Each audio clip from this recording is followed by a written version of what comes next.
This is a question raised by our president.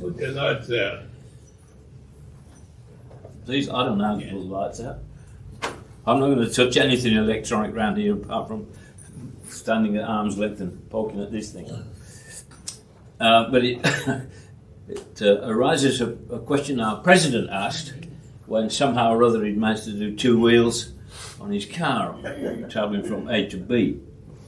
And he asked the question, state of Victorian roads, why are they so bad? Can they be fixed, and if so, how?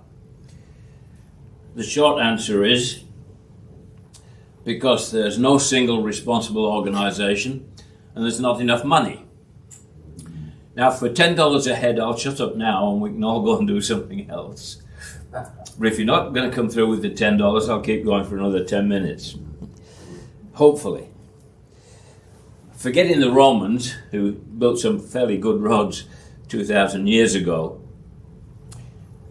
roads, in fact, are relatively new, if you like, in scientific and engineering terms. It was only around about 1750 to 1850 when the first modern road builders came online, people like Macadam and so on. And at about that time, road conditions weren't good.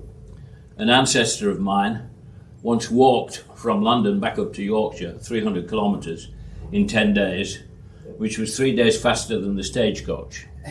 So the roads weren't too hot. But the first macadam roads started round about that 1800 period. But the first one here that I could discover was Heidelberg Road in Warringal, which was built in 1847. But when you start and look at who's responsible for roads now, you get something like this. There are an enormous number of organisations involved in looking after different parts of the road networks. And the problem is that obviously fractures things up a bit. The biggest problem is that in many cases councils, individual councils, determine the service levels, they determine what to do about maintenance for the roads and what sort of response they'll use anyway in any particular circumstance. So there's no uniformity, if you like, in the approach. The funding and so on looks a bit like this. We've got 132,000 kilometres. Half of them are unsealed. We spent about 870 million by councils, and overall we tend to spend more than we'd expect on maintenance. The problem started when the motor car arrived, and it's interesting that this started way back in 1886, of course, but when you start and look at the differences between shires, for example, take the largest and smallest in Victoria, 22,000 square kilometres in Mildura as opposed to 25 square kilometres in Yarra. Population 57,000 on one hand, 50,000 on the other hand. 1,000 kilometres of sealed road network plus 4,000 kilometres of unsealed road network in Mildura, as opposed to 225 kilometres in Yarra, all of which is sealed. But it wasn't until the First World War that the motor vehicles started to get seriously used to carry freight. And the development of that was that in 1919, the US Army, led by Dwight D. Eisenhower, drove a convoy across America. They went from Washington to San Francisco. It took them 62 days. Not unnaturally, when Eisenhower got a little bit further into the system, we ended up with the Dwight D. Eisenhower National System of Interstate and Defense Highways. One of the first things they did was to build some test roads, and they built these 4 loops.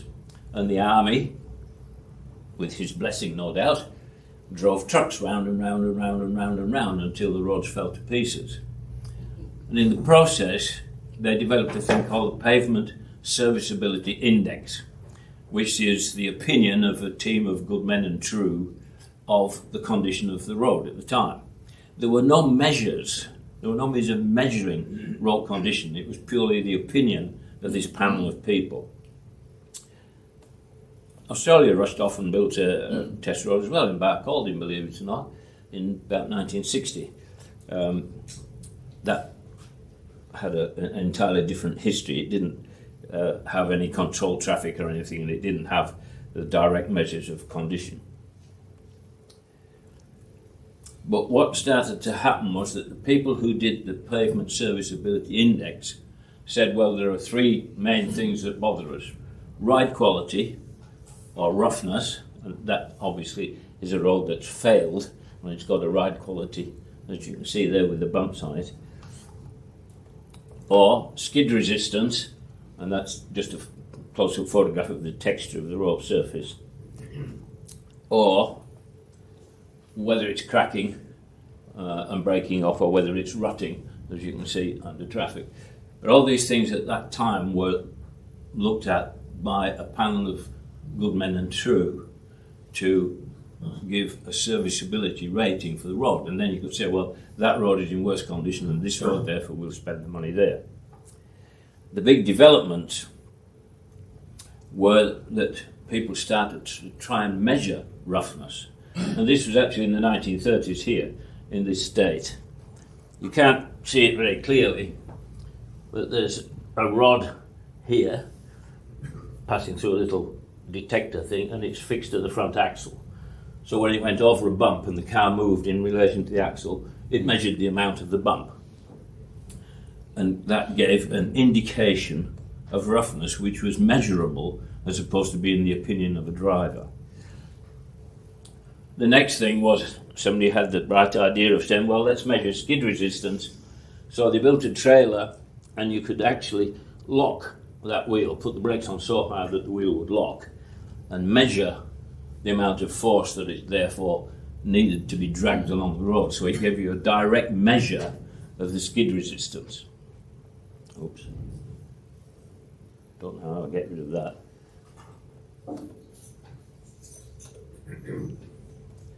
So we've got 2 measures now. We've got a measure of roughness, and we've got a measure of the skid resistance. And the third and last thing was to try and measure the strength of the road. That was started off very simply by a man called Benkelman in the mid-60s, and he just had this long beam which you put between the wheels of a truck, and then the beam had a little pointer on the end touching the road surface. As you drove the truck past, the road moved under the weight of the truck, and you could measure the amount of movement. So again, you've got a physical measure of road condition as opposed to an opinion.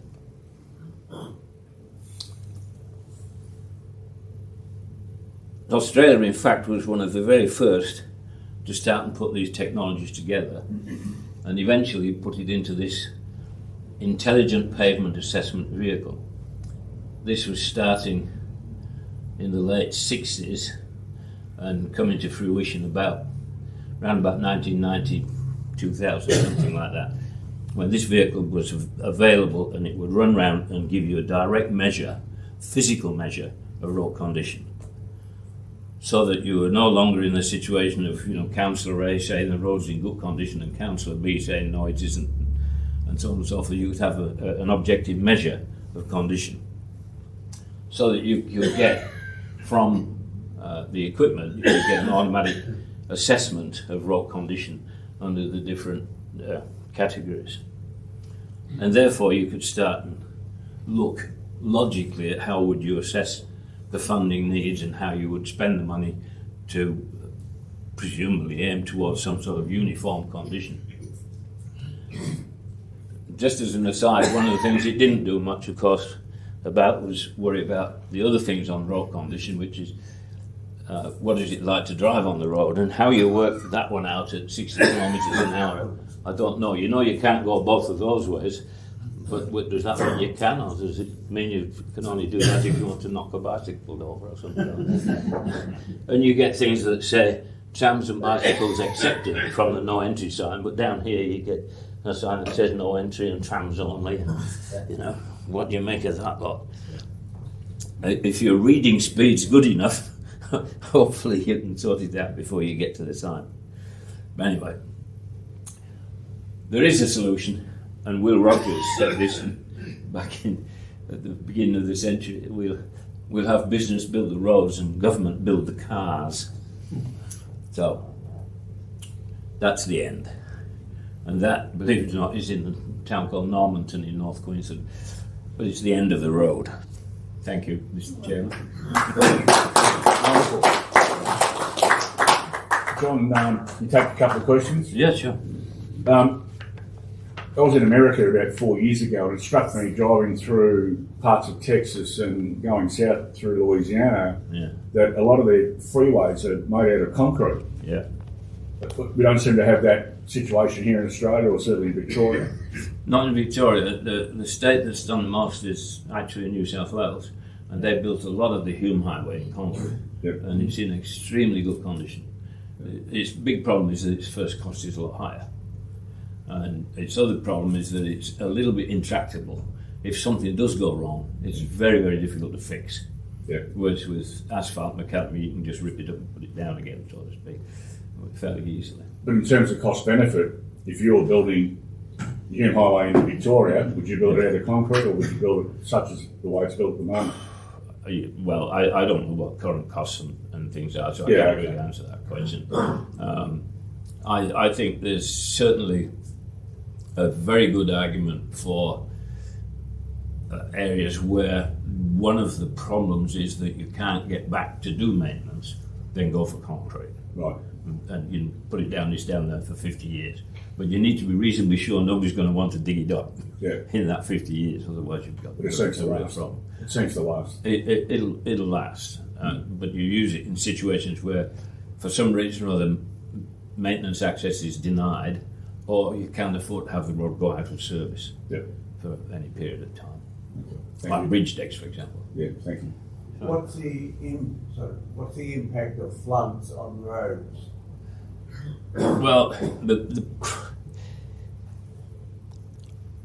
without trying to get too technical about it, there's a thing called pore pressure. If you look at any sort of earthen type material, and that includes up to macadam, it does have voids in it. And if you get water into those voids, then when a truck, for example, drives across it, it'll put a pulse of pressure into the water. So you start pumping the water that's already in the roadways, and that's what produces potholes. Because you wash out the fine material, and also under certain conditions the pressures are high enough to move the component stones that make up the roadbed. So that's the problem. Tom? I just was wondering about roads. Like, they're long, they're narrow. What about the wear of a road on its edge? Like country roads seem to wear out with potholes, but also the edges of them. How do you overcome that? Yeah, you just have to keep the traffic off the edge. And if you can look around, if you want to spend half a day with me up country somewhere, I can show you the trends. When I first arrived here, a standard country road was 12 feet wide, which meant every time two trucks passed, somebody had to put the wheels off on the gravel, which made a mess of the gravel. They then went up to 18 feet, which allowed two trucks to pass, as long as the drivers were fairly careful, without putting the wheels off the side. But what happens most of the time, and the reason you do get these problems, is people drive off the edge. And they cut away the edge of the road itself, because they put the pressure on the very edge, and break it off, and gradually it just destroys the support from the edge. What about the water getting in from the edge and wearing it away in that manner? Yeah, well, that's the same problem. If the water gets in there, you've got real problems. And so what you've got to try and do is keep the road high enough for a start, to keep it out of the water table, and make sure that the side drainage is good and working, which is another maintenance problem.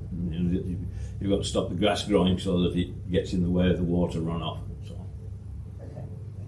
John, there seems to be a lack of coordination in relation to work being done on roads which relates to, say, gas mains or water mains or that sort of thing. So, I mean, you get a situation, I'm just talking locally, where they do some work, so they have to dig it all up, and they sort of repatch it reasonably well, not fantastically, but reasonably well. That's okay for it. Then someone else comes along and digs it up again to do some other work on it. It just doesn't seem to be any coordination in relation to excavating roads for the purposes of whether it's gas pipes or water pipes or whatever. I think it's just the problem of there are multiple uses of the space, and the different authorities that are responsible for them, of course, are pursuing their own main objective, and the somewhere or other there is a meeting of organisations, so to speak, but they come to the point where they say, well, we have to fix that gas main or something disastrous is going to happen. And the fact that the road gets dug up for that purpose is a secondary issue, sort of thing. You know, the other issue is more important at the time, and that's a decision that has to be made. I don't know quite how you can make it in any scientific manner. It's a question of judging the priorities, I guess. But how well that repair is done really contributes, doesn't it, to the overall state of the road. Yes, it's very difficult to do piecemeal patching. But it's cheaper than doing the whole thing, so to speak. Okay. Brian. These days, I'm more interested in footpaths than roads. And I know in Manuel, footpaths are very variable. Is there any standard that councils follow in maintaining footpaths? Quite honestly, I don't know, Brian. I would say none which is widely accepted. I've never heard of one in that sense. And the trouble is quite often that the footpath's actually not in the road reserve. It's part of somebody's lot, for argument's sake. So that you've got an even bigger problem of divided responsibilities for what's going on. Robert. John, I think since we've had COVID, I feel that the roads around Melbourne have deteriorated. More potholes, no maintenance, all that sort of thing. That might be my imagination. Or more people in cars than weren't there before. I always remember Victoria, probably 50 years ago, coming down here from Queensland. When we left Brisbane, bump, bump, bump, over the border into New South Wales, only half the number of bumps. Victoria, smooth, we're beautiful, but it's not like that now. No. Well, that you're starting to get up to the national level of who's going to spend money on roads and how much are they going to spend. And that argument will go on forever, I think, of just what's respectable. I talked about the Hume Highway, part of it being concrete in New South Wales, and it's in excellent condition. It's been like that for nearly 40 years now, a lot of it. But who decides to do that depends a lot on the individual state, because there are state organisations that do the construction.